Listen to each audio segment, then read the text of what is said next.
విఘ్నేశ్వర షణ్ముఖ పార్వతీ సమేత పరమేశ్వరాయ నమః. Ramadevi astro and వాస్తు ఛానల్ని వీక్షిస్తున్న ప్రేక్షకులకు స్వాగతం. 2024 ఫిబ్రవరి గ్రహ సంచారం ఇలా ఉంది. రవి మకరంలో సంచారం చేస్తూ 15వ తేదీన కుంభ సంక్రమణం చేస్తున్నాడు. కుజుడు ధనుస్సులో సంచారం చేస్తూ 6వ తేదీన మకరంలోకి ప్రవేశిస్తాడు. బుధుడు మకరంలో సంచారం చేస్తూ 19వ తేదీన కుంభంలో ప్రవేశిస్తాడు. గురువు తన మిత్రక్షేత్రమైన మేషంలో సంచారం చేస్తున్నాడు.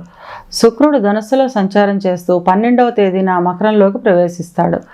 శని తన స్వక్షేత్రమైన కుంభంలో సంచరిస్తున్నాడు. రాహువు మీనంలోనూ కేతువు కన్యలోనూ సంచారం చేస్తున్నారు. ఈ గ్రహ సంచారాన్ని ఆధారంగా చేసుకుని మిథున రాశి వారికి ఫిబ్రవరి మాస ఫలితాలు ఎలా ఉన్నాయో, చిన్న చిన్న పరిహారాలు ఏం చేసుకోవాలో చూద్దాం.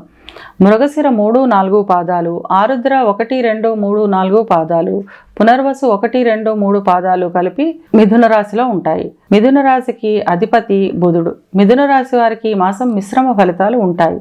ఆకస్మిక ధనలాభం ఉంటుంది. విందు వినోదాలలో పాల్గొంటారు. ప్రాథమిక విద్య అభ్యసించే విద్యార్థులకు విద్య మీద శ్రద్ధ తక్కువగా ఉంటుంది.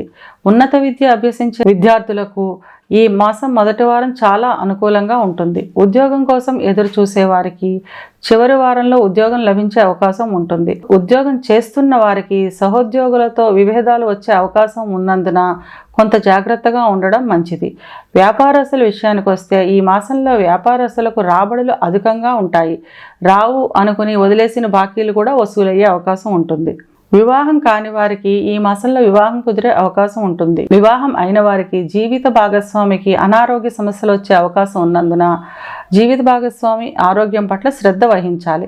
సంతానానికి విద్య పట్ల ఆసక్తి పెరుగుతుంది. సంతానానికి సంబంధించి అన్ని విధాలా ఉన్నతి ఉంటుంది. ఇల్లు, స్థలాలు కొనుగోలు, అమ్మకం వంటివి ఈ మాసం వాయిదా వేసుకోవడం మంచిది. ఎలక్ట్రానిక్ వస్తువులు, వాహనాలు, విలాసవంతమైన వస్తువులు కొనుగోలు చేస్తారు. చిన్న చిన్న ప్రతికూలతలు ఉన్నప్పటికీ చిన్న చిన్న పరిహారాలు చేసుకుంటూ అన్నింటినీ అధిగమించి ఆనందంగా గడపగలుగుతారు. ఇవి కేవలం గోచార ఫలితాలు మాత్రమే. గోచార ఫలితాలు పూర్తిగా జన్మజాతక చక్రంపై ఆధారపడి ఉంటాయి కనుక పూర్తి ఫలితాలు తెలుసుకోవాలి అనుకునేవారు తమ జన్మజాతక చక్రాన్ని విశ్లేషణ చేయించుకోవడం ద్వారా పూర్తి ఫలితాలు తెలుసుకోగలుగుతారు. ఈ మాసంలో మిథున రాశి వారికి అనుకూలతను పెంచుకోవడానికి, ప్రతికూలతను తగ్గించుకోవడానికి ఆదిత్య హృదయం పారాయణం చేయడం లేదా వినడం చాలా మంచిది.